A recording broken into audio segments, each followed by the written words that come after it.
we put on our shopping list? Oh, what a mouth-watering smell. Paimon would know the aroma of biryani anywhere. Let's go get some.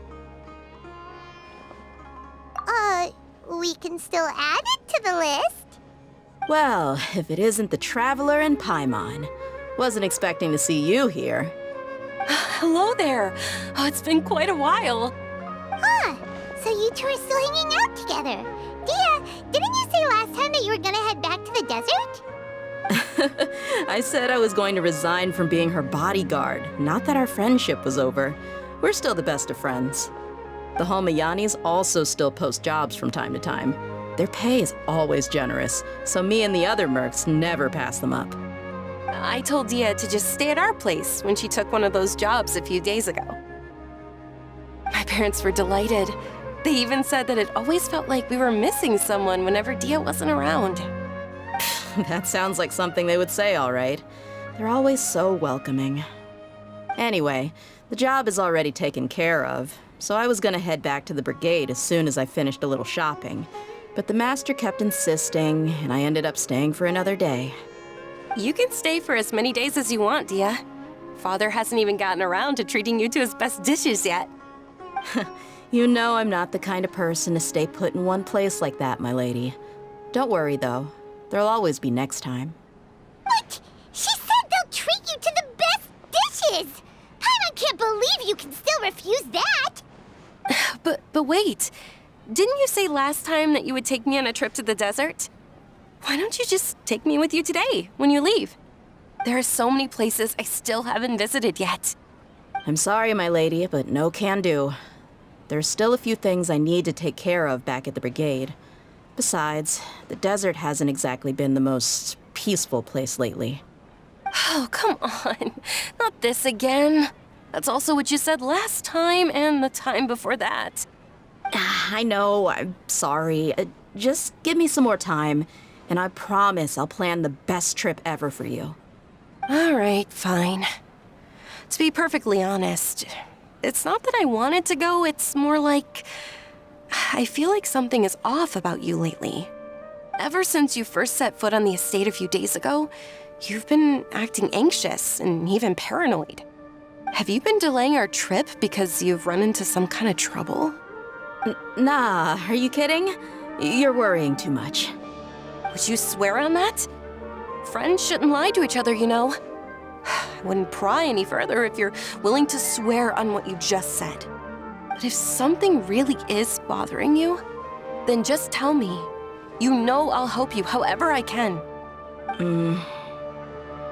Oh, looks like Dunyarzad was onto something. You're too perceptive, my lady. Seems I can't hide anything from you. I just thought that nothing good could come out of telling you about the messy happenings of mercenaries. Knowing too much only leads to more trouble. Mercenary life is a dog-eat-dog world where Mora reigns supreme. Everything operates on a completely different set of rules. That doesn't change anything about what I just said, though. We're still friends, and I can only support you if I understand what's bothering you.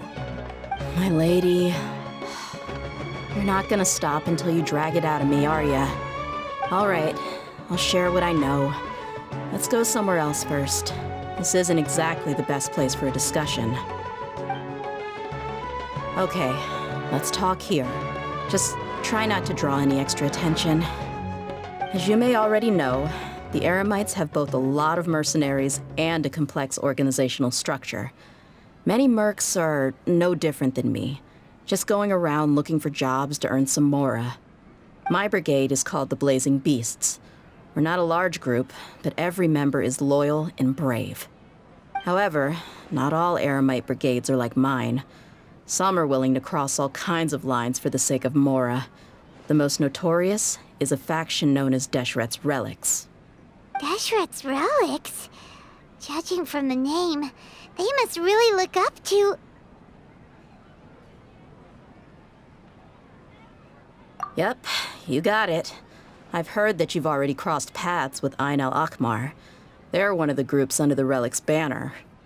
Oh, you mean the group that tried to sell us the Divine Knowledge Capsule? Yeah, they weren't friendly at all. Deshret's Relics is composed of many smaller brigades like Ain al-Ahmar. The Relic's headquarters issues orders to all brigades under his control. On any other day, I would want nothing to do with them. Unfortunately, though, the brigade that's stirring up trouble now is none other than Dakan al-Ahmar. Dakan? I think it means beard or something. Believe me, it's a really stupid name. I found it insufferable for years. Anyway, the real issue is that Dakan al-Ahmar is led by my father, Kusela. Say what now? I think I'm starting to understand your anxiety now. But what did they do? I won't go into details, my lady, but they've been involved in a lot of violent incidents. We're talking hundreds. Hundreds? Yep. The scenes tend to be quite gruesome, too. They strip the victims of all their valuables before murdering them. Not only have they targeted merchant caravans and ordinary citizens, but other mercenary brigades as well. That's beyond terrible. They won't even spare their own kind. I don't know how Deshret's Relic sees it. All I do know is that Dakan al-Ahmar has become more and more aggressive over the last few years. If I don't do something about them, then even my brigade or the people of Aru Village could become their next target. I just wish I knew what's driven him to do this. Yeah. How can your father do such terrible things? I don't know. People change. He's always been pretty pathetic. But at least in the past, there were still a few lines that he wouldn't cross. That's setting the bar pretty low. I mean, if he was even remotely decent, then why would I have to leave the brigade and cut all ties with him? He was loud and foolish, with no real sense of purpose. Instead of doing anything useful, he spent most of his time drinking and chasing after women. Of course, the other brigade members were just like him. Their ruckus would go on night after night. Sounds like a nightmare. What about your mother? Did she ever step in to stop them? Unfortunately, I never knew my mother. I'm sorry, Dia. I didn't know. It's all right, my lady. That's pretty common in mercenary circles. Didn't I mention that my father was chasing after women? I was the result of one of those encounters with some random person. He told me that he wasn't sure who my mother was. And in any case, she never came to see me. He'd say, "You'll be fine as long as you remember to stick with Dad." But even then, he left most of the parenting to the brigade. The one thing I do remember is that he used to tell me stories. But the problem was that he had terrible taste. He only knew a few stories, and even those tended to be pretty stale. They were tales of desert warriors defeating dragons in the forest, or stories of mercenaries rescuing princesses from rebel armies. Sounds like your typical fairy tales. More or less, yeah. They were interesting maybe the first or second time around, but after about 20 repeats, they started to get a little dull. He seemed to think those stories were the best things ever, though.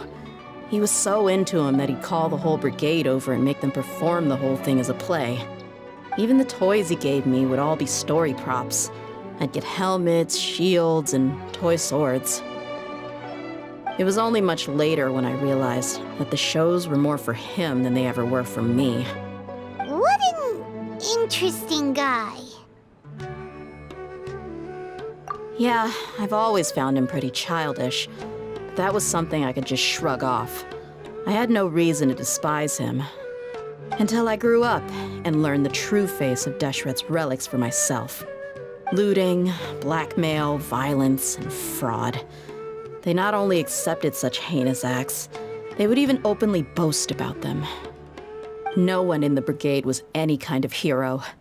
Instead, my father and his cronies were more like the bad guys that needed to be taken down. Did they really think that as long as they didn't do any of that stuff right in front of me, I would never know? I think I can understand your feelings. The difference between perception and reality must have hit hard. Yeah, but don't worry, my lady. It's all water under the bridge to me now. I had a huge argument with my father and left that place behind for good. I'm not investigating them due to any bitter feelings I still have towards my father. I just want to protect those that are close to me.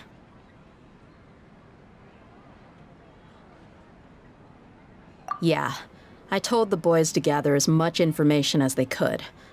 Most of the reports concern violent incidents, but there's also some talk of smuggling. I see. But isn't this investigation incredibly dangerous? It is, but every mercenary lives life on the edge. It's a lifestyle that I enjoy. That may be true, but it'll be impossible for those who care about you not to worry. Well, now you get why I didn't want to share any of this with you. What should we do? They both have valid concerns. Huh? But there's no need for you to get caught up in this mess, too. Well, she's super tough, so if she went into the desert with you, then Paimon bets the problem will be solved in no time. I'm inclined to agree. I'd feel a lot more at ease if you took her along to help. I'll wait for news from you in the city until then. Please, stay safe. I'm honored that you care so much for me, my lady. All right, then let's get moving. Our first stop will be Caravan Rebot, where we can catch up a bit with my fellow mercs.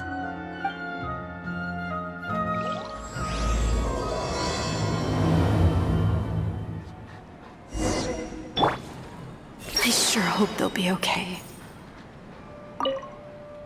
Please be careful. I'll stay in the city and wait for news from you. Just don't do anything reckless, all right? Hey, I think something's definitely up with Dakan al-Ahmar. Hey, Dia, you're back. Are these two friends of yours?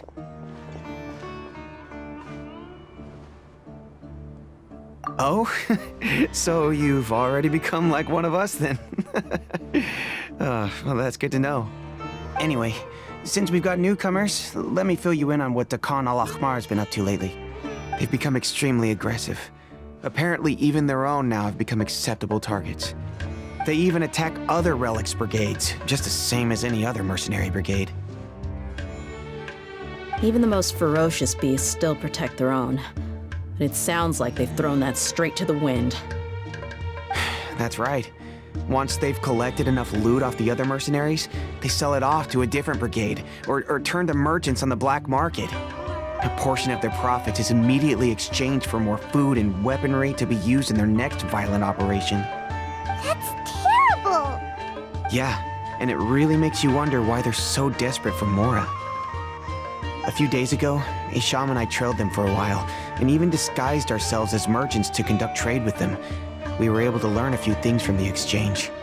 Rather than saying they're out to plunder and hoard Mora, it'd probably be more accurate to say that they're experiencing an internal power struggle. Wait, a power struggle? You heard me right. The vast majority of their victims are mercenaries from the other brigades of Deshret's relics. If their only goal is Mora, they could have gone after anybody. The targeted nature of their attacks points to a power struggle between the different brigades within the relics. That's the only plausible explanation we have. Unfortunately, we weren't able to find out anything more specific. It seems they're also trying to keep things under wraps.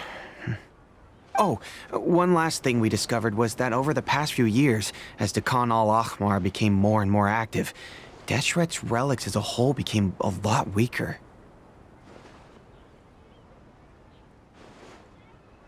It sounds mighty strange to me, too. Harun, you can leave the rest of the investigation to us. Gotta say, though, I didn't expect you to go on a whole undercover mission during the few days I was gone. Sounds like you were really putting your necks on the line, no? Nah, it was nothing.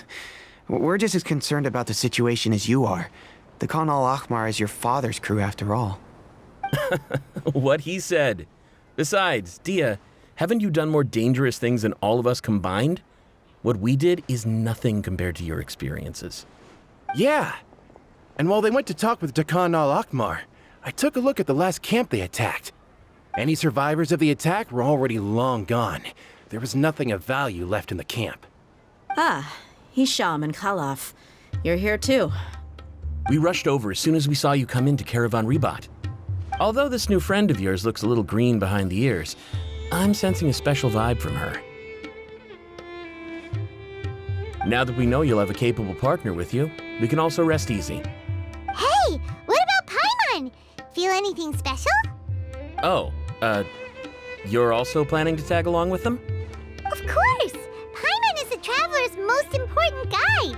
Wherever she goes, Paimon will follow. Oh, in that case, then you'd better take care of her too, Dia. Don't underestimate Paimon! Don't worry about her. She may look tiny and helpless, but she's been through just as many battles as the traveler here. Even if she had only survived on sheer luck, then that alone would still make her quite formidable. I had no idea. I guess I shouldn't judge by appearances. Oh, one other thing, Dia. When you're free, why don't you update the deputy about your upcoming schedule? We held another recruitment event a few days ago, but everyone only came to see the Flame Mane. You weren't around at the time, so people were pretty disappointed to only find our crew of rough, unkempt guys. The deputy put a lot of effort into the event, but it was basically for nothing. Only a few people chose to stay, and that really got to him. Sorry to hear that. I'll be sure to bring him some great liquor next time. I left in a hurry and I couldn't make it back in time for the event. Gotta admit, I can understand their disappointment, though.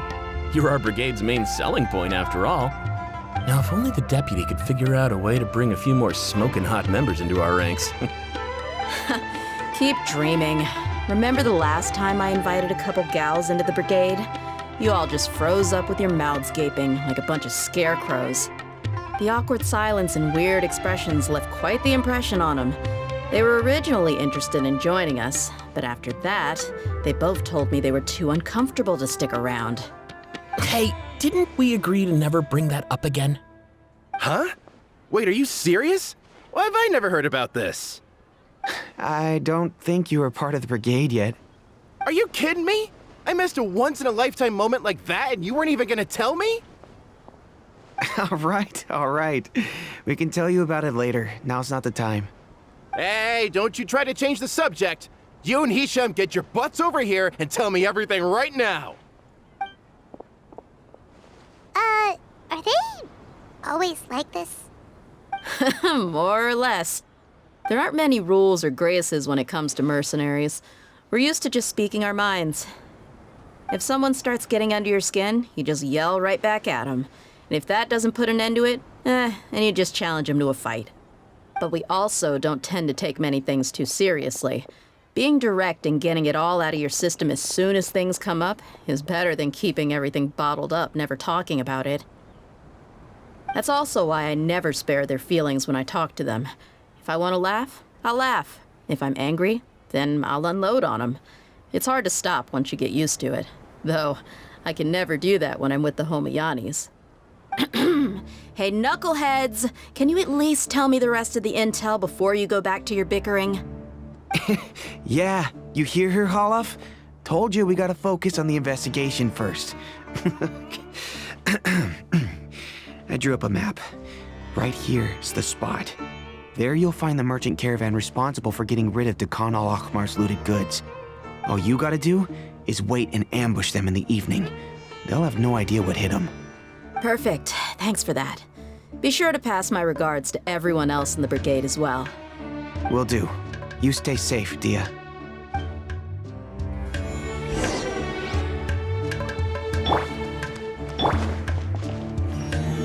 Now, like I said, the two ladies Dia brought with her were also like super mercs. I'm talking same level as Flame Mane here.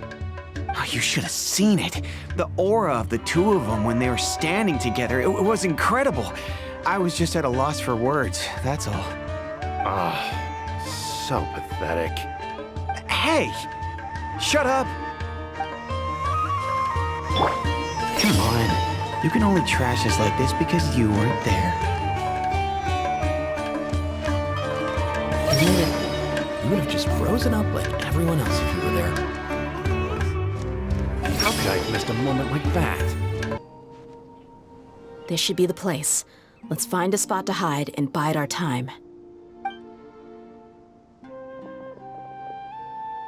It's gonna come down to a fight one way or another, so let's all be careful.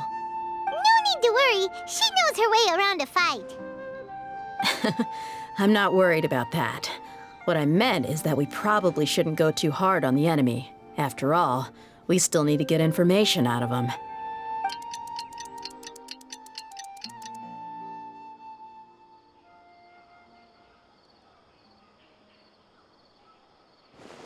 Ah, here they come. You ready? Let's not give them a chance to react and end this quickly.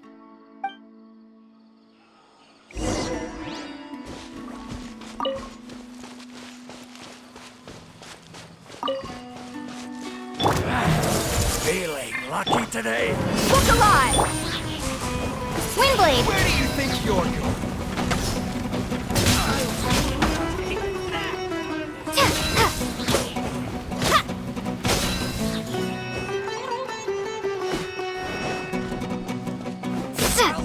Take my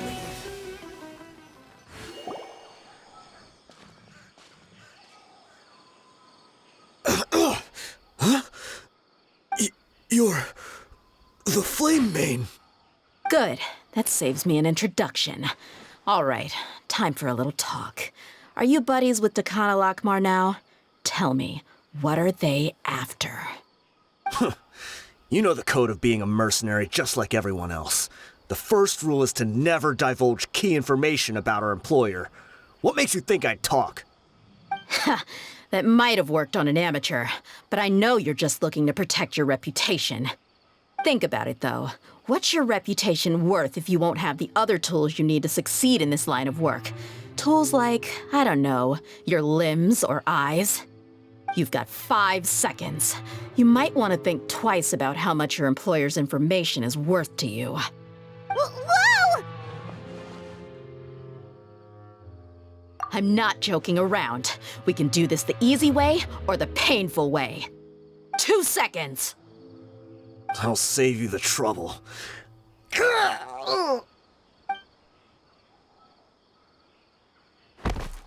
Huh? Are you crazy? He tried to bite off his own tongue. Quick, search the area for any first aid supplies. I definitely didn't expect him to go that far. Thankfully, the wound wasn't too deep, and he just passed out from the pain. But why would he be so extreme? I just wanted to test his mettle. You can get a lot of mercenaries to talk just by threatening them. I didn't expect him to be willing to go through so much pain just to deny us some intel. Well, he's out cold for now. We could wait for him to wake up, but maybe it's not a good idea to interrogate him any further. What should we do? Yeah, don't worry about it. It'll be a waste of time to interrogate him again after that. He might just hurt himself again if we start asking. There are lots of goods around here. Let's search the area. Maybe we'll be able to find something. I'm really sorry.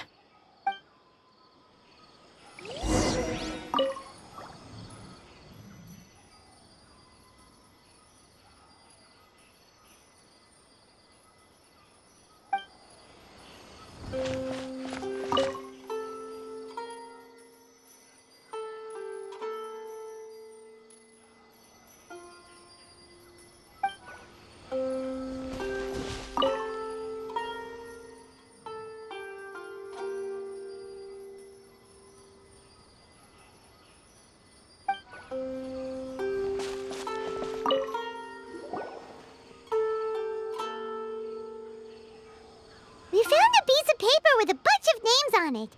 Maybe it's a record of something. Let me take a look. If this really is a merchant caravan, they should have a record of their transactions. Yep. I see an entry for Dakana Lockmar right here. Kusela, Idrisi, Bashar, and Takriti.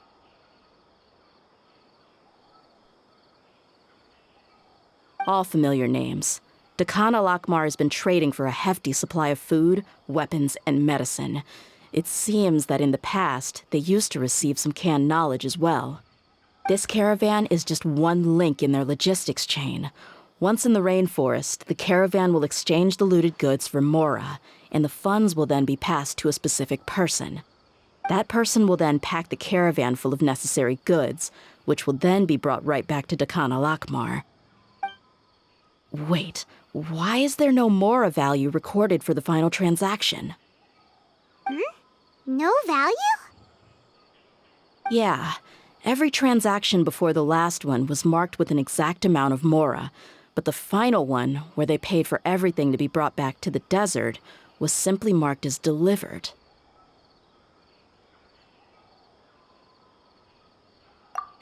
Perhaps. But they couldn't have known how much they would make off selling the loot. Do they not care about profit margins at all? Anyway, the next part's the records of the goods themselves. There are a lot of entries. Everything was probably sourced from the rainforest. Huh? What's wrong? Shahzaman Homayani? Homayani? You mean Dunyarzad's family? Could it just be another family with the same last name? I'd be surprised to find someone with the exact same first and last name. Shahzaman Homayani is Dunyarzad's father, and the head of the Homayani family. Just what the heck is going on here? I'm sorry, you're right. I'll consider what we found and not jump to conclusions just yet. But what this piece of paper confirms is that the Homayani family has been providing goods to Dakan al-Akmar. What if the Homayanis have been kept in the dark and don't know they've been trading with Dakan al-Akmar? That's a possibility, but if that was the case, why is this caravan specifically named Shahzaman as their person of contact? They could have just as easily bought goods such as food and medicine directly from Caravan Ribat or Port Ormos.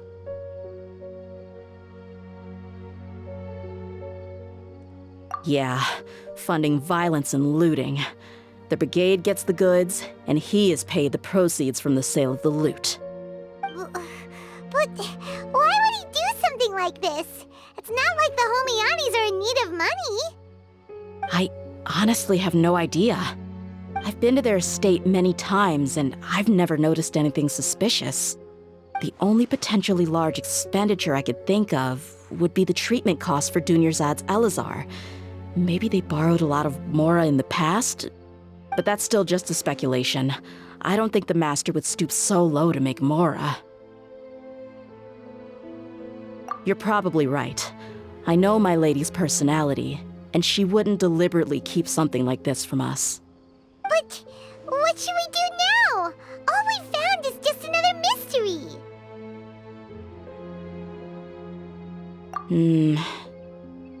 If you ask me, we already have no choice but to confront her about this. I'm not worried. It's too early to make a verdict yet. I still have faith in the Homayanis. Let's go find my lady again. We'll tell her everything and see if she's willing to lend us her support. If we're lucky, we can not only figure out the mystery of this paper, but also follow the trail of breadcrumbs to the people responsible at Dakan al-Akmar. Dia, are you sure this is the best decision? What if instead of getting the help we need, we just end up revealing everything we've discovered to the enemy? I've considered that possibility. But even still, I want to tell her what we found. I think I owe her that much. True friendship is built on trust. She showed genuine concern for me when we first brought up the topic. I can't repay her kindness with doubt and suspicion. That's not how I deal with people. You're right. Paimon wants to trust Dunyarzad too. Yeah. Let's pay another visit to Sumeru City.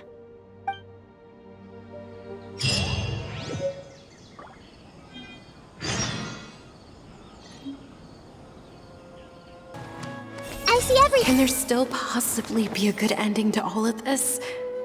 They are father and daughter, after all. We're back, my lady. Oh, you're back a lot sooner than I expected. You mustn't have run into any trouble then. Well, how did it go? What did you come up with? Actually, we're still investigating. It's just that we've discovered something strange. I see. The clues you found have led you back here, in the city? Something like that. Yeah. You all look a little dispirited. Whatever you found must not have been very encouraging after all. Why don't you discuss it with me? Maybe I'll be able to say something to cheer you up? It's okay, my lady. It's not so much about me being upset with my father or anything like that.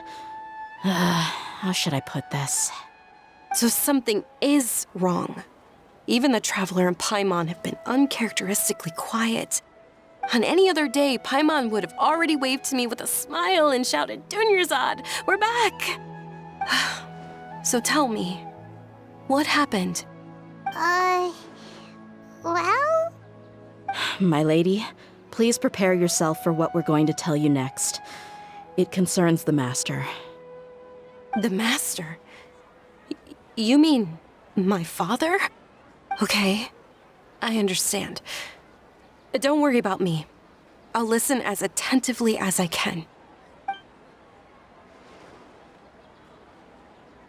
My father has been supplying goods to Dakan al-Akmar? Yeah, it makes as little sense to us as it does to you. I've never doubted the Master's integrity, so I'm having a real hard time rationalizing how he could ever support an infamous brigade like them.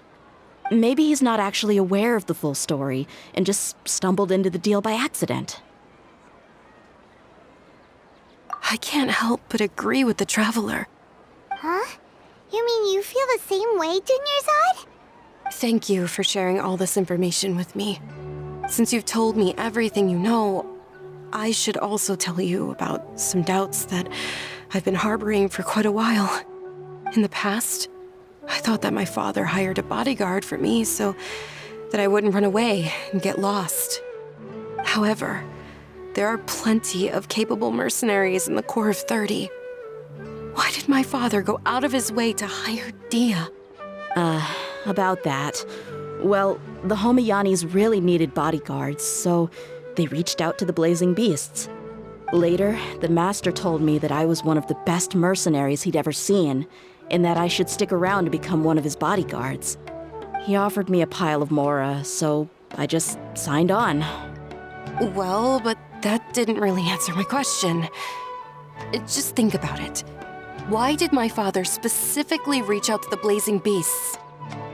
Maybe the Corps of 30 just didn't have anyone available, or maybe someone recommended us. I've never given it too much thought. I think I get what you're saying. You'd think none of this was a coincidence. Precisely. At first glance, nothing seemed strange or out of place. But there are many parts of the story that don't actually make any sense. If my father had always been in contact with Dakan al-Akmar, then it would make sense for him to bring Dia into our house. You mean the goal all along was to get Dia to be your bodyguard? No, that's too much of a stretch. I cut all ties with my father a long time ago. He has no control over my life anymore. But that still doesn't rule out the possibility that your father has still been trying to influence your life without you knowing. So, the Master was not likely an innocent victim in all of this? Sorry we put all this on you so suddenly, Dunyarzad. It's okay, Paimon. I should actually be thanking you. Regardless of his reasons, if my father has truly been funding a violent group of mercenaries, then it's my duty to bring him back to reason. But is that really the right thing to do? My father has committed many atrocities and deserves all the punishment that he has coming to him. I have zero sympathy for him. You may call me an ungrateful child, but my feelings will remain the same. However, the Homayani family has treated me with nothing but generosity and kindness. If we decide to investigate this further, we could end up implicating the entire Homayani family. I would be biting the hand that's fed me over all these years. Dia. It's all right, Dia. If anyone were to ask, you could always just say that I'm the one who instructed you to get to the bottom of this. You don't have to do that, my lady. I'm not conflicted because I'm afraid of taking responsibility. Besides, you're the one we should all be worried about right now. Hey, it's still too early to give up hope. What was the thing about friendship Right, yeah, trust! You said that yourself, Dia. Besides, there's no point on getting all riled up before we've confirmed all the facts.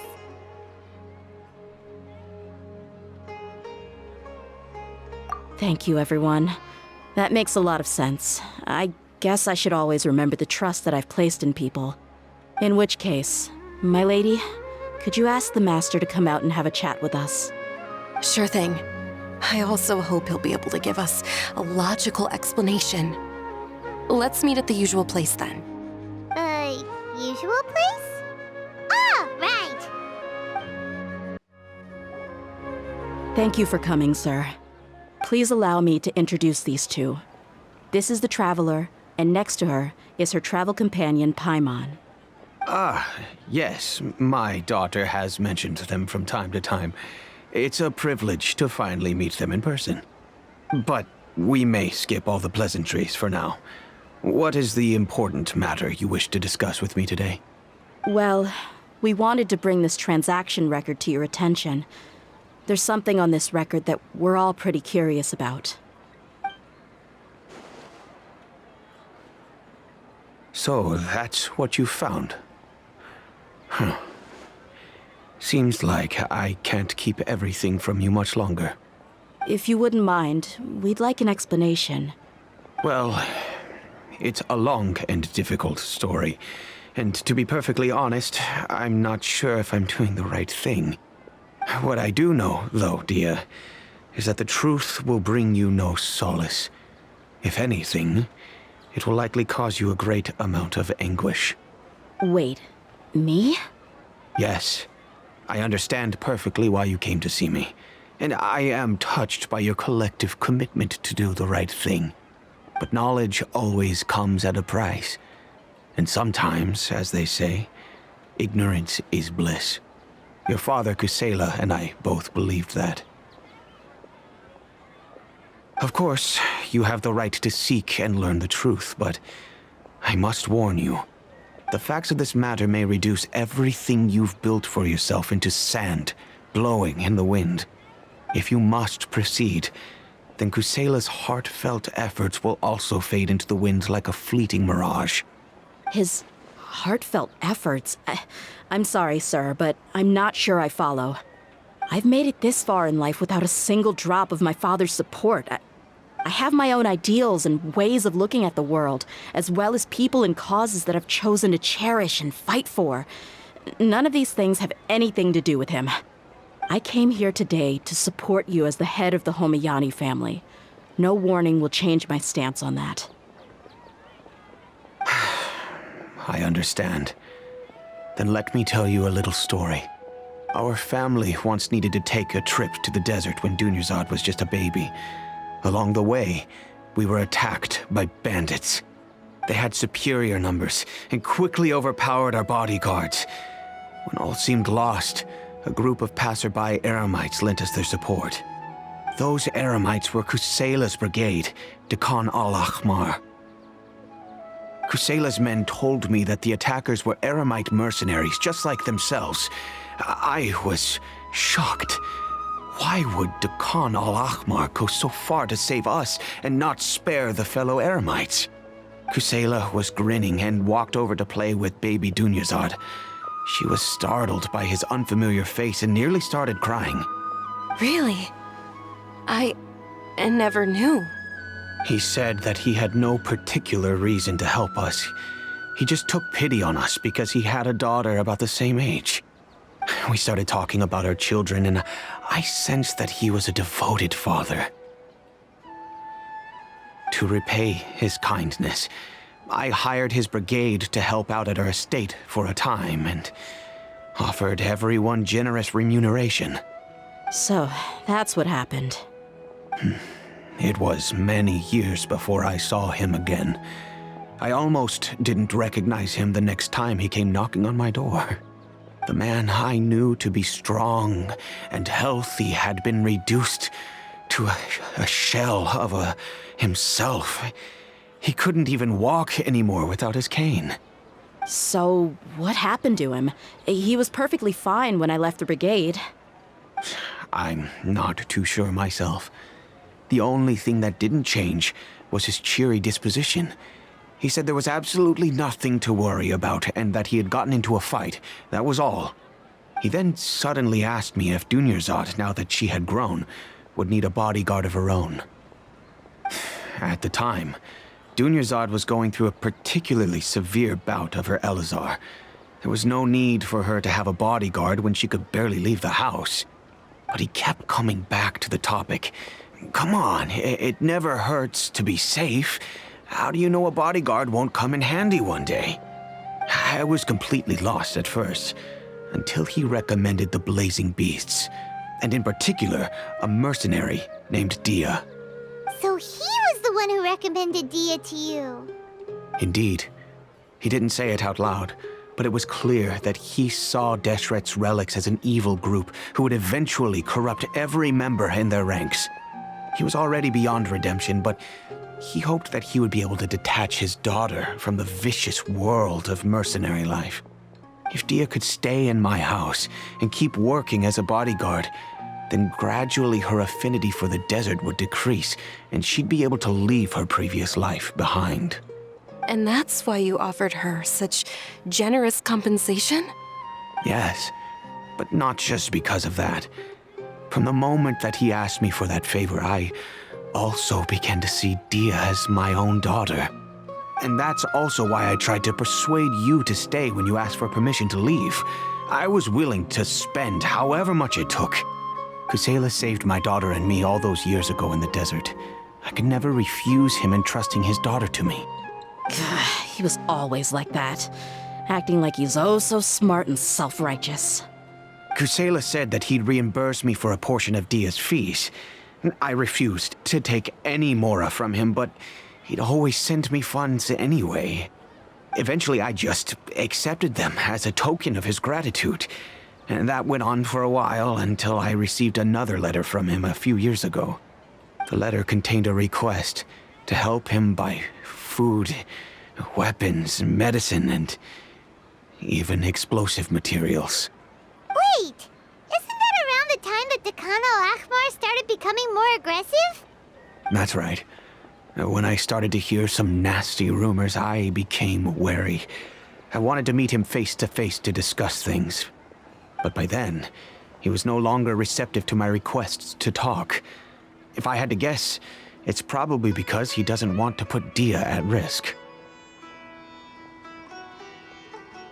That thought occurred to me as well. I figured that he probably came to me for help because he had nobody else to turn to. After some deliberation, I decided to send him some food and medicine. I turned down all his requests for explosives and weaponry.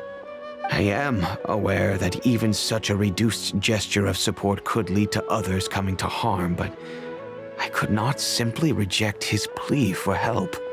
In the end, it probably was the wrong decision. I plugged my ears to the rumors and just chose a solution that made me feel least guilty about myself. If you can, please tell me where he is now. None of the things he's doing right now make any sense if he's just trying to keep me from getting tangled up in his world. If all he wants to do is steer clear of me, then maybe he shouldn't have brought me into this world in the first place. Oh no. Dia, please don't feel that way. I'm just angry because I can't wrap my head around any of his actions.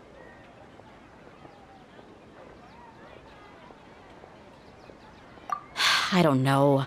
I really don't know. I don't think I can do it. But I guess you do have a point. We haven't uncovered the whole truth yet. We still need to figure out his exact actions and reasoning for these last few years. I'll do my best to help. Of course, anything between the two of you would need to be resolved between you and him alone. I don't know Kusela's exact whereabouts. Outside of supplying his brigade with some goods, I tried my best to avoid getting involved any further with him.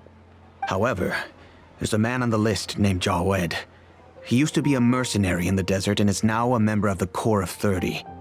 He's responsible for supplying weapons and liaising with the Dakan al-Ahmar's merchant caravan.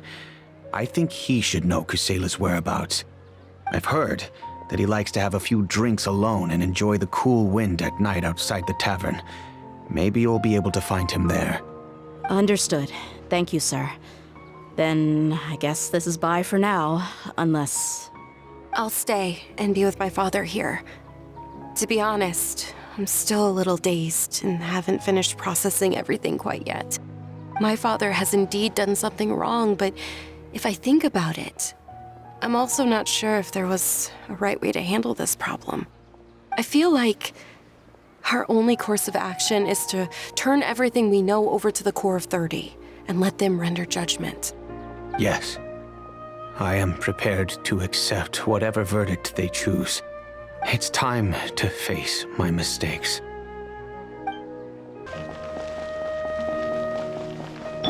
Everyone? That's the good stuff. Nothing tastes better.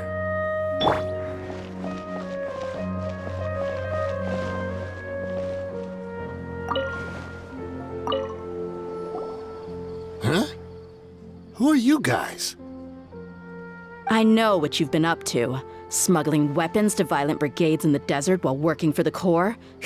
Pretty bold, if you ask me. Shh. Keep your voice down. How do you know all that? Come with me. We should take this elsewhere. I'll be happy to talk things over once we're somewhere private.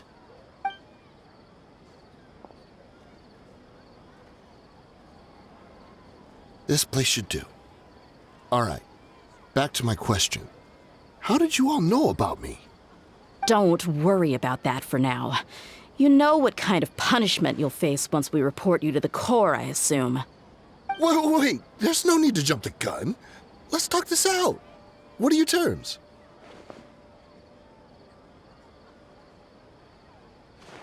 So what's in it for you anyway, Mora? Well, I was a little tight on money at the time, and Kusela took good care of me in the past. I weighed it in my mind, and I couldn't find a reason to turn the opportunity down. I wouldn't only be helping my benefactor, but I could also make some quick Mora. Let me tell you how it is.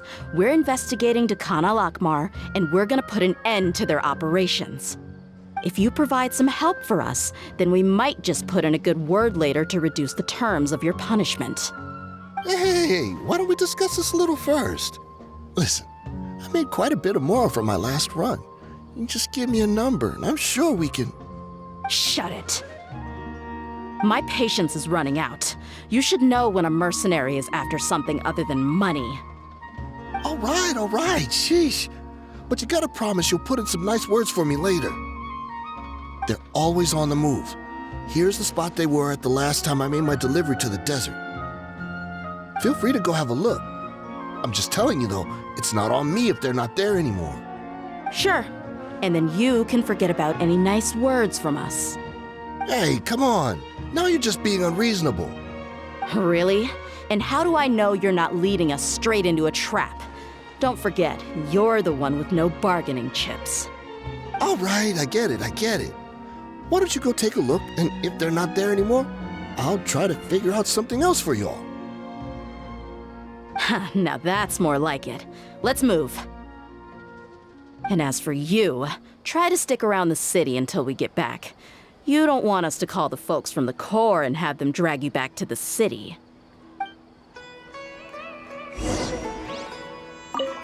Don't worry. I'm not going anywhere. Just my luck. How did I get caught by her of all people? Seems like we're in luck. That should be their camp right up ahead. Let's go. We'll finally get to the bottom of this ourselves. I'm here to see Kusela. Tell him to get out here. Tia, why are you here?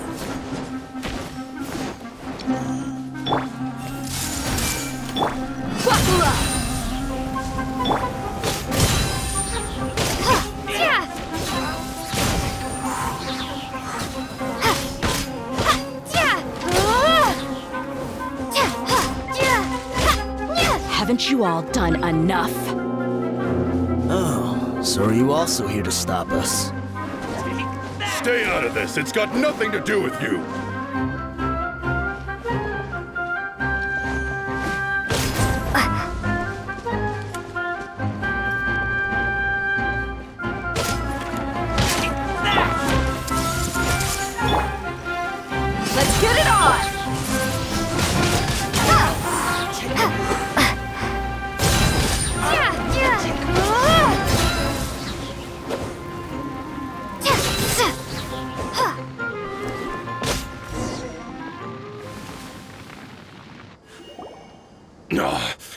She's so strong! Enough fighting. We all know each other, and I don't want to take things too far. Just bring Kusela to me. There's no use hiding him anymore. Did you understand a single word I just said? Or do I need to bash your skull in some more? All right, everyone, let's all just calm down for a second. Dia, the boss can't come out and see you anymore. He died a long time ago. What? Seems like you've been out of the loop for a while. Guess that's for the best, though. At least, that's what the old man wanted. When did he die? What happened to him? A few years ago, Kusela broke up Dakan al-Ahmar and went to the Deshret's Relics headquarters by himself. So is that when you guys started acting up? We would prefer to call it taking revenge. Every last person in Deshret's Relics must pay in blood for what they did.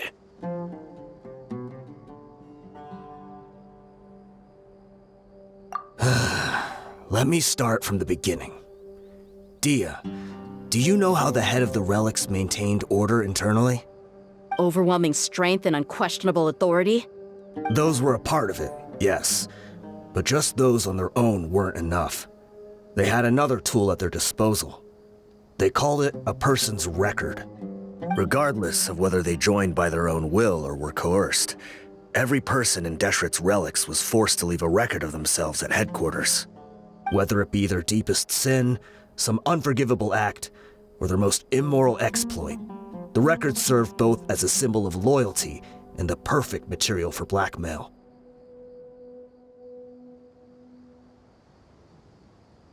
That's precisely it. Every one of us have a record.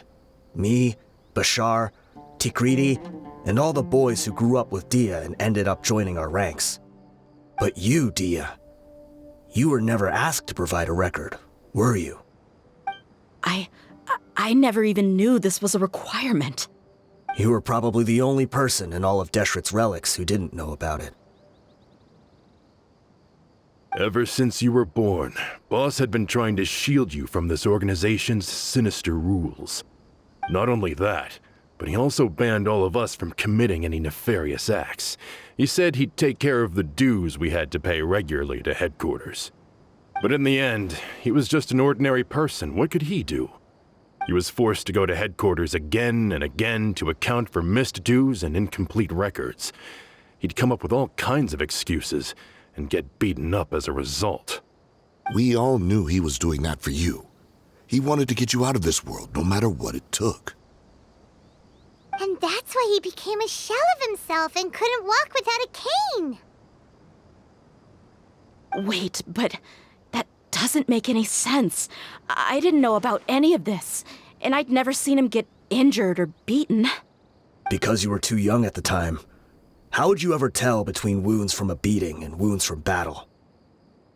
When you left home after that final argument with him, he seemed to age by a decade overnight. Even his hair went gray.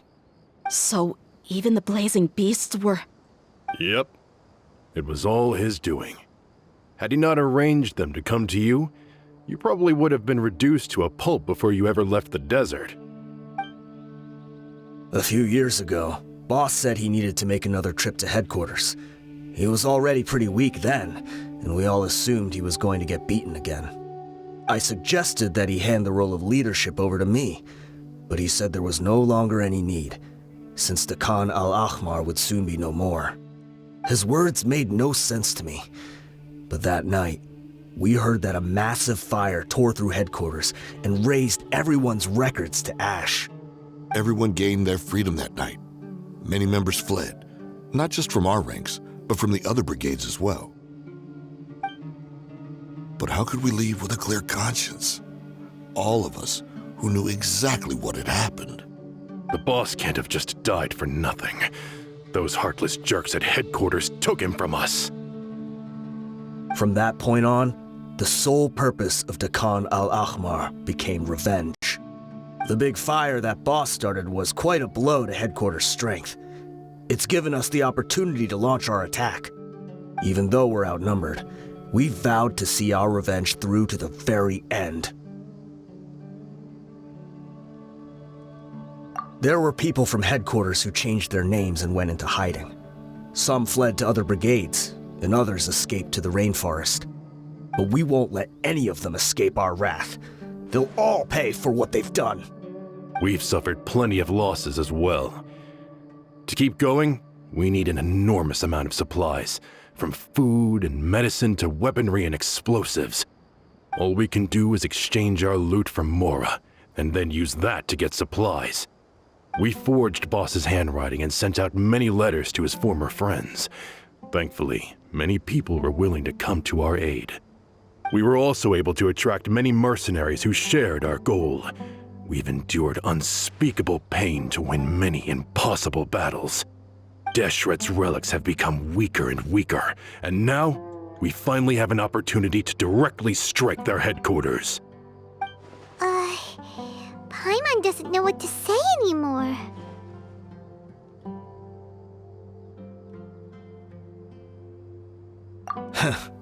We do know right from wrong, but we were sinners from the very beginning. We do not deserve the freedom that the boss won for us with his life.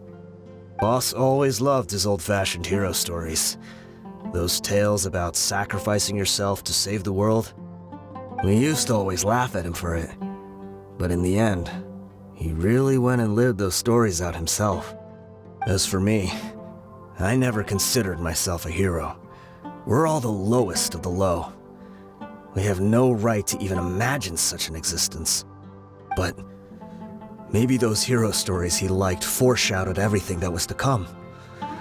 The spirit of the hero touched all those he had saved, and more people joined his cause. Maybe we were all just acting along with the play in the beginning. But as we acted the parts and recited the lines, we were drawn in. And now, we want to see the story through to the end. I'm sorry, Dia. I know you always found us insufferable ever since you were young. Just think of this as a madman ranting. I'll go with you. Huh? Dia? You want to go with him? I grew up with these guys, and I know they're not bad people. It's just that some situations get so bad that it's difficult to tell good from evil. All I know is that Deshret's relics must be destroyed. Furthermore, I want to go see the place for myself. I want to know if my father is still there. I know you don't want to get involved in this, so there's no need for you to tag along. I can do this on my own.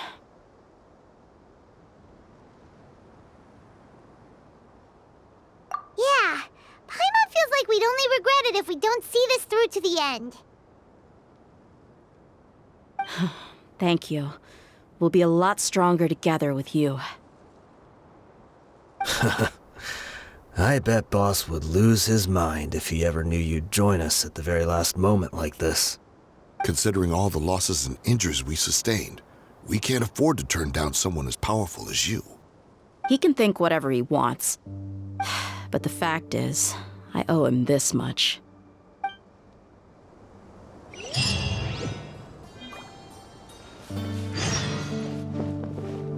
I guess it all comes down to this.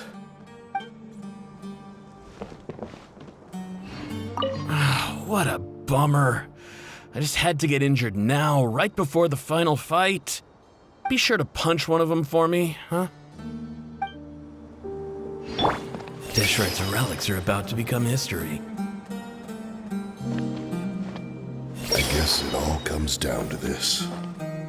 Oh, my son.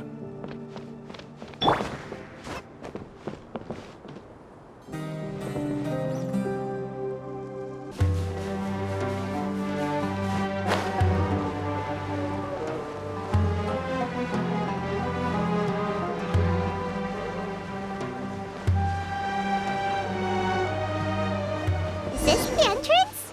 We sure didn't run into much trouble on the way here. Should be. I don't think they have enough manpower left to post guards and defend their perimeters.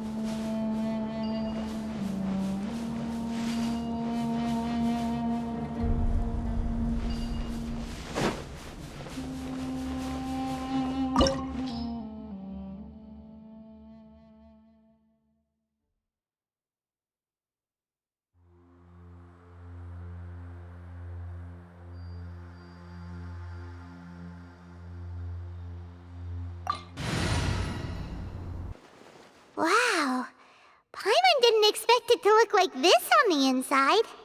They should all be holed up in here. Don't know how many people they've got left, though. Who cares? We'll round up all of them. Still, we should be careful. Even if they've only got one shot left, it could still take us out. Yeah, we'll know what they're really capable of once we've landed some hits on them. Deshret's relics may have been a force to be reckoned with before, but their name means nothing now. Yeah, they don't stand a chance with you here. I'll take the lead. I've been here once before.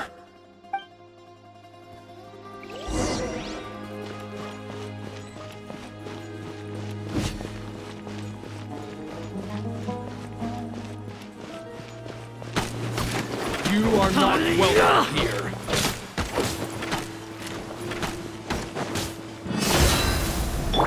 I see everything.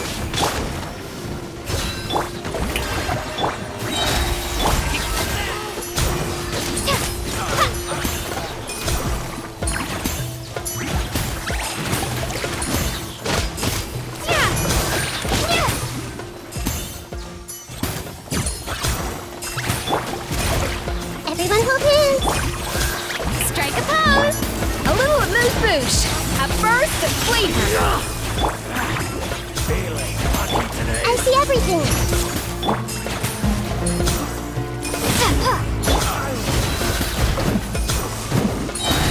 Get gloves off.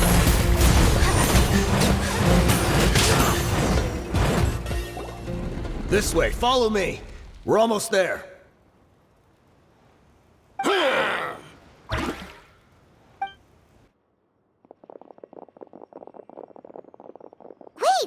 They went charging ahead without checking for any traps! Hey, you guys okay? It seems like we just got trapped in here. Don't think we triggered anything else. Watch out, the enemy's coming from ahead. Well, now that things have come to this, seems we'll have to fight our way through. Don't worry about us. We knew something like this could happen. Go and take a look around. There could still be another way through. Let's go! We can't let the boss down! Let's check if there's another way! The sooner we can make it through to help them, the better. Let's see. I think I see a way through over there, but it's being blocked by something. Let's try our luck with that mechanism. Okay, let's go!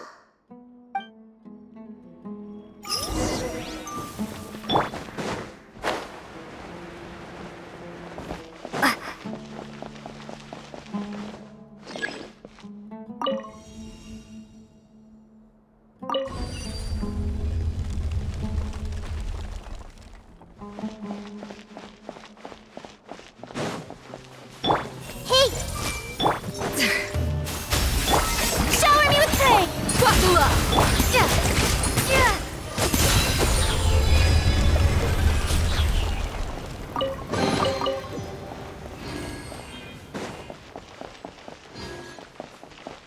Another mechanism like the one before, but this one's being blocked off in the middle. We just need to adjust it a little.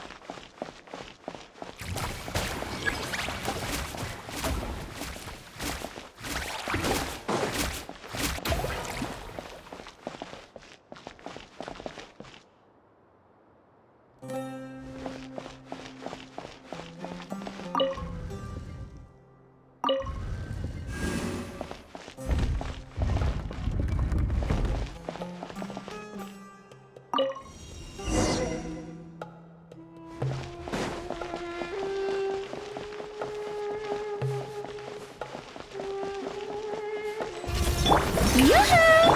Off to the freezer! Let's get it on!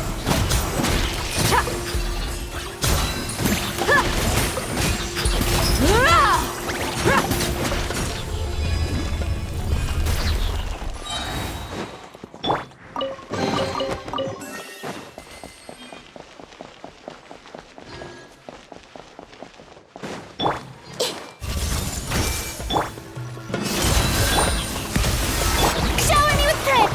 The Temple of Wisdom! The Pinnacle of Excellence!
I wasn't expecting anyone to make it through from the other side. But as a desert dweller, I suppose we should be used to our folks defying all expectations. Don't waste your breath. You have nowhere to run. Run? Had I wanted to run, I would have fled 1,000 times already. I witnessed the golden age of Deshret's relics. Even if I could leave this place behind, all that awaits me now are endless days of humiliation and ruin. Even now, my brothers and I still believe in one thing. The greatest should never live to remember their fall. So you want to go out in a blaze of glory? Let us draw our weapons! We will show them the true power King Deshret bestowed upon his followers. They are but two, while we hold within ourselves the entirety of the relic's glory. Wave 1, charge! Eliminate them! Look alive!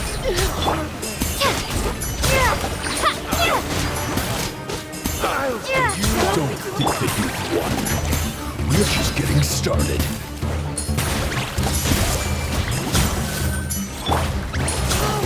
Let's end this now!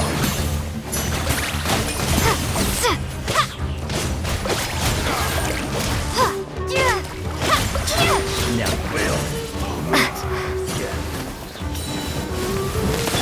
Shower me with breath!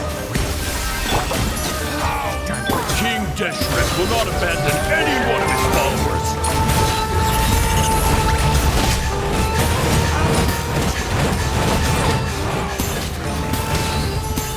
Brothers! This is where we'll prove our faith. Do you all just want to die? None of us plan to leave this place alive! Buckle up! Gloves off! The golden The commander has finally fallen. But they're still coming at us! This place is like a gladiator's ring. They just keep coming no matter how many we beat! Yes, keep fighting!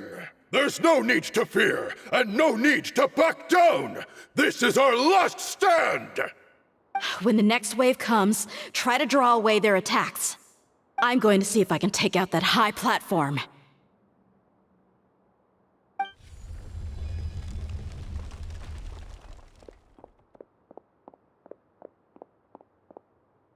Get out of my way! Come and face me, Michel! So they've broken through the front as well. Apologies, Lord Michal. They fight like absolute madmen. No matter how much we throw at them, they just keep coming for more.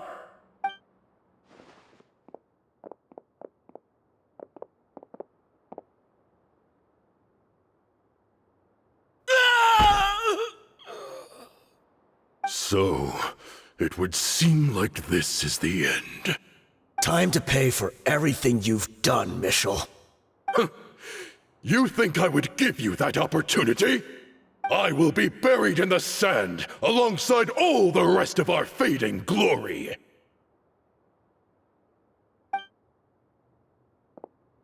Hey, wait!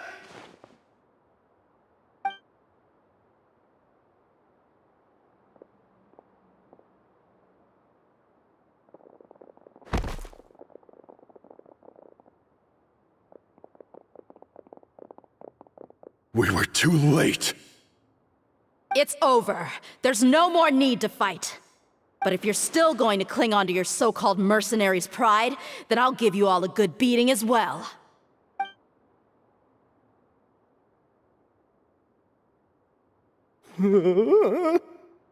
Hey, dear! I found the mechanism. I'll get you all back up here right away. Let's go.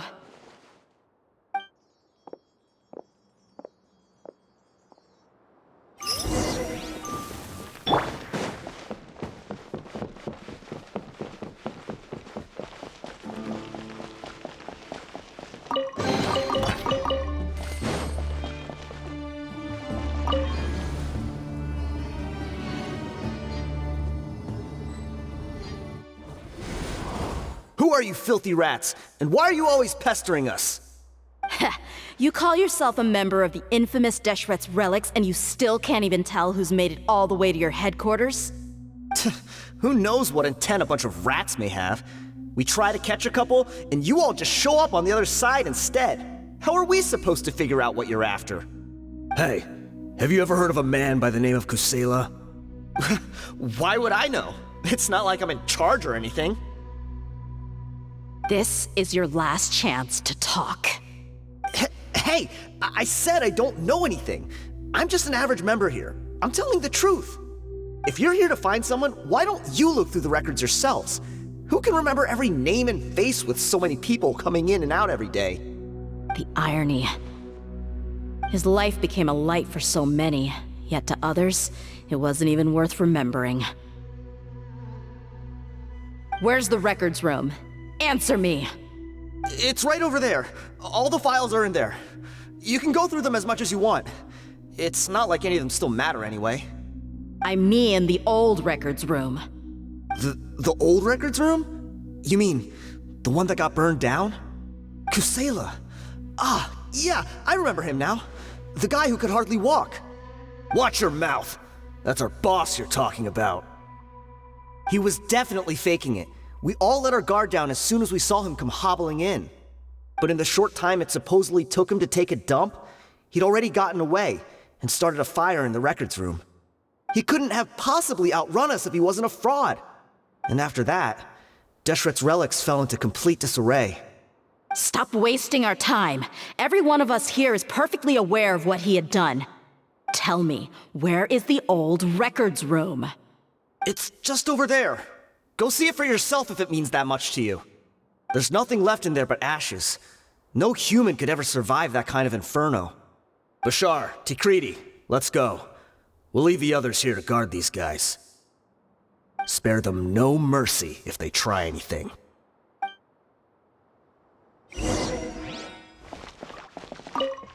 I've already told you everything I know. Can't you just leave me alone?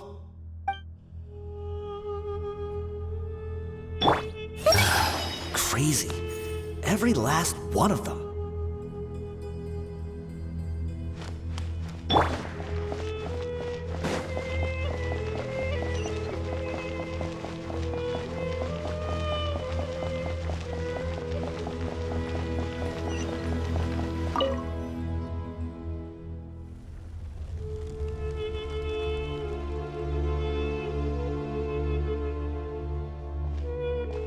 So, this was his final destination. How did he do it? Getting past all the guards with a limp and sneaking in here to start a fire? If he was nimble enough to do that, then he must have been able to get out of here after starting the fire, right? Tia. I'm sorry. I know it's just wishful thinking. Let's look around. Maybe we can find something that's been left behind.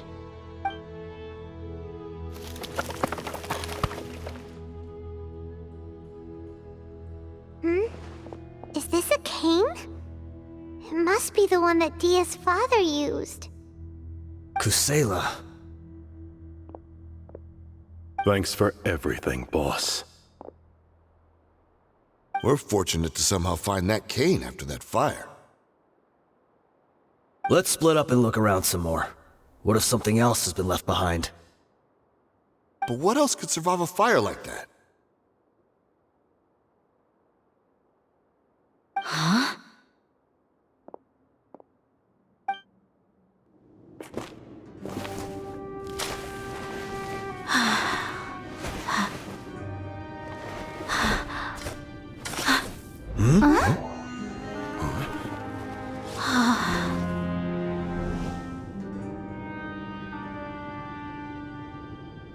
So, Wait! Isn't that the toy sword you played with as a child?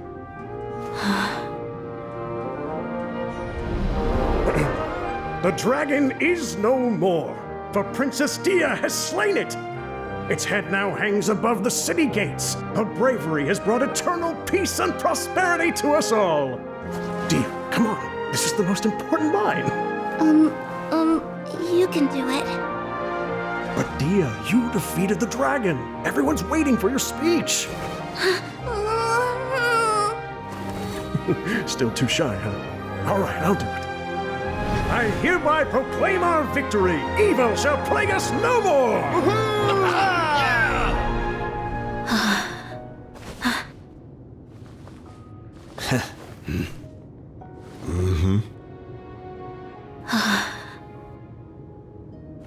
I hereby proclaim our victory. Evil shall plague us no more, Dad.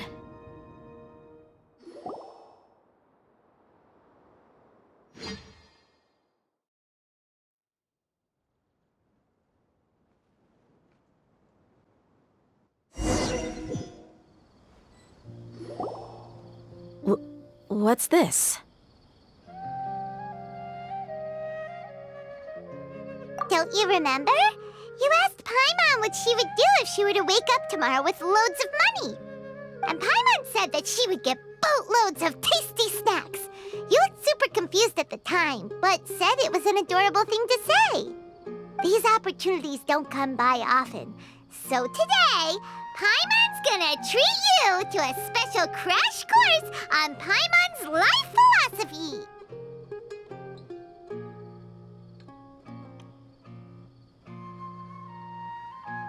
Hey, come on! Paimon's not that stingy. Anyway, the point is that you should eat to your heart's content. You'll feel better for sure once you've gotten something in your tummy. Dunyarzad will also be here shortly. She's already heard that we're back. Aw, thanks, you two. Honestly, this is very unlike me. I just had a lot on my mind on our way back, so I didn't know what to say. My chest was filled with all kinds of intense emotions. They just shook me even more than all the feelings we've shared during our previous adventures. But when everything came to an end, those emotions also vanished without a trace, and I was left feeling more empty than ever before. It was as if I'd lost the thing that was most important to me. Yeah, you're right. To many mercenaries, Mora is the most important thing in the world. But perhaps to us, it's the most worthless thing of all. Idrisi and the others all used to say that they would quit if there was no Mora to be had. But when it came to avenging my father, there was no Mora to be made anywhere. My reality shattered when I found out that the father who always told me hero stories was in fact a bad guy. But look at me now. Am I any different? Despite all my promises about never forgiving him and never trying to understand him, I still went to such lengths to find out the truth, and nearly even shed tears for his sake. We're hypocrites, all of us. Yeah, you're right. It's just a pity that we often only recognize our true feelings after it's already too late. You're back! Are all of you all right? Ah, there she is. Yeah. Many people from the Corps of 30 came over, and I just wrapped up everything with my dad. All I can do now is wait for their verdict. Huh? Dia, you're looking quite down again. Paimon will explain.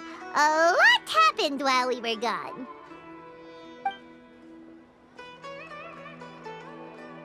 I'm sorry. I really should have controlled my emotions better. I just... It's all right, my lady. You were hurt by all of this as well.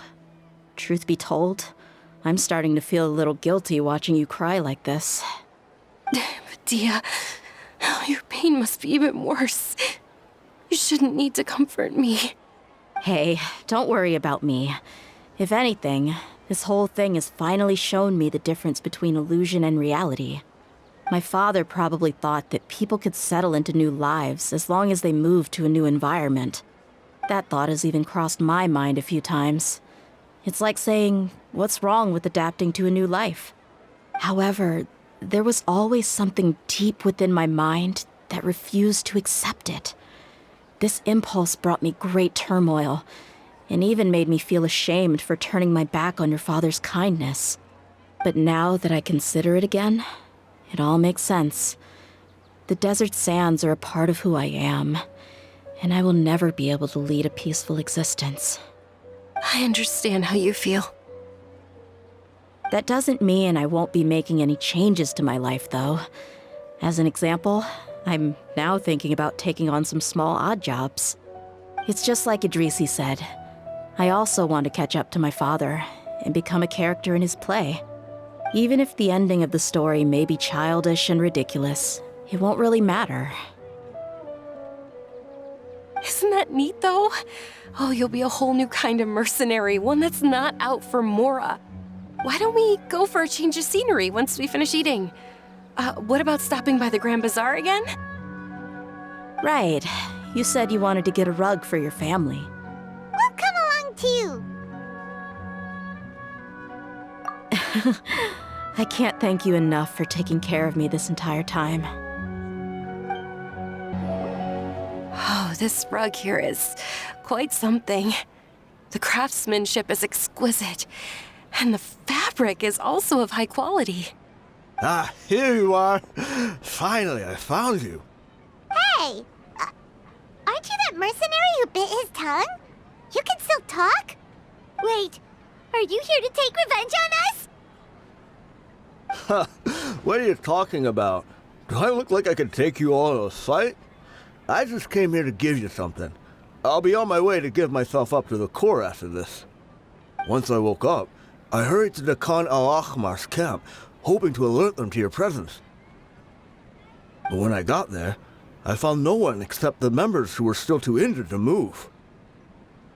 Ah, so you probably got there after us. Yeah, they told me that they had exacted their revenge, and everyone had turned themselves in to the authorities. Even that last camp was not going to last for much longer. I had joined the cause to repay an old favor from Kusela. Now that everyone's already turned themselves in, I might as well do the same. One of the injured members gave this box to me, and told me that it contained some of the old man's last possessions. Everything left in the camp will get confiscated, so I figured I should get this to you before the Corps could get their hands on it. Thank you. No worries. We are all just living our own truths. There's no need to comment or judge anyone for it. So this box contains everything that Dia's father left behind. Huh. It feels lighter than expected. Well, back in the day, the first thing he did with any Mora was spend it on things like drinks and meat. But let's see what's inside. What's this? It's just a bunch of junk. It kinda stinks. Perhaps it's just been left unopened for too long. A handwritten copy of a storybook. The paper's already yellowed, and it looks like it's about to fall apart. It was against the Academia's rules to possess books for personal use. If he was going to break that rule, he could have at least copied something useful.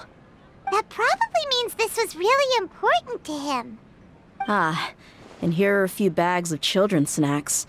The packaging's completely deteriorated. Maybe that's where the smell was coming from. Did he get those for you? Yeah, but here's the thing, though.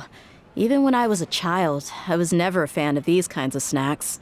He'd always say that he got them for me, but in the end, he always ate more than I ever did. Who even leaves snacks in a box like this anyway? Isn't that just common sense? Forget it. Let me see what else is in here. A razor, some buttons, some round iron tiles, a wooden toy puppet, a wool scarf, which from the looks of it probably belonged to a woman, and a hair clip? Why are these things here? I'm suddenly feeling a little scared. I'm sorry, my lady, but this is just the kind of man he was. He probably saw this box as some kind of personal trash heap and dumped any and everything in there. 2 empty liquor bottles. Tell me, you guys, are these the kinds of things that a normal person would leave behind? Huh? There's something in the bottle! Oh, you're right. All right, I got it out. It seems to be a piece of paper with some writing on it. The bottom part's all damaged from moisture, though. Let's hope the writing didn't smudge. I was suddenly seized with an urge to write a letter after finishing this bottle. I just folded it up and left it in the bottle, though. If I end up forgetting about it, it won't really matter. To Dia. It's a letter for me? It's all right. I'll just read it out. If he went to the trouble of writing a letter, there must have been some important things that he wanted to say. Or at least record down. My condition's becoming worse and worse. Can't even walk without a cane anymore, much less go out and have fun. Guess I don't have many days left. If you're reading this letter, then I suppose I'm already long gone. You were adorable as a baby. Everyone loved you. And regardless of whether you were crying or laughing, everyone enjoyed having you in the group.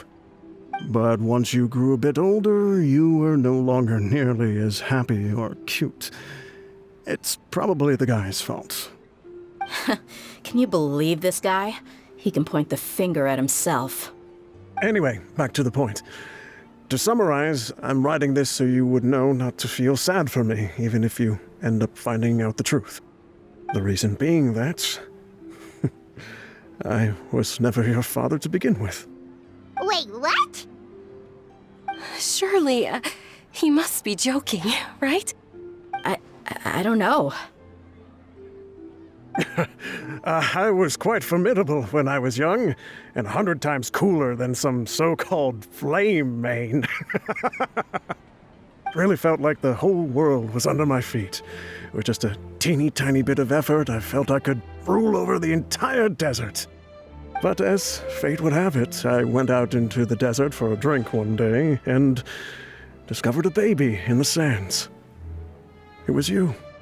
You were just lying there, small and helpless. You were so tiny that if the wind blew for just a little while longer, you would have been buried forever. But your cries were so loud they made my head hurt. Now that I think of it, you really were a bundle of energy. Sounds like he's serious. I told Idrisi and the others that I had slipped up with a woman while out and about. None of them even doubted me. I'm sorry that I had to lie to them for so long, but I really had no other choice. I was their most esteemed leader, after all. It's not like I could just tell them that I suddenly wanted to play at being a father. At this rate, I'll puke up all the liquor I just drank from this bottle. Anyway, Dia, you possess the kind of freedom and kindness that we could only dream of. As far as how you should live your life, that'll be up to you to decide. That's the end of the letter. In the end, he was still thinking of me as a little child. I suppose, or I would have suffocated under the sand a long time ago. He was a good father to you. The fact that he wasn't a blood relative doesn't change that. Yeah. It's just a pity that we had to learn the truth of everything like this. Do you already have some ideas about the decision that he wanted you to make? I do. If he first found me alone in the sands, then I want to try my hand at finding the person who abandoned me. I just have one wish. To tell them a story. That there once existed a childish and foolish jerk with a heart of gold. And that only under his care was I able to grow and mature into the person I am today. If you end up finding any leads, can you share them with us? We go on adventures all the time. Maybe we'll be able to find some information for you. Sure, I appreciate it. I wasn't expecting you to be so enthusiastic.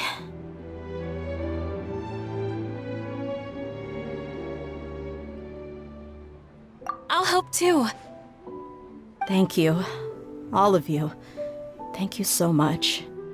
My life has certainly had its twists and turns, but I've always considered myself lucky. Because no matter where I've gone, I've always been surrounded by incredible kindness.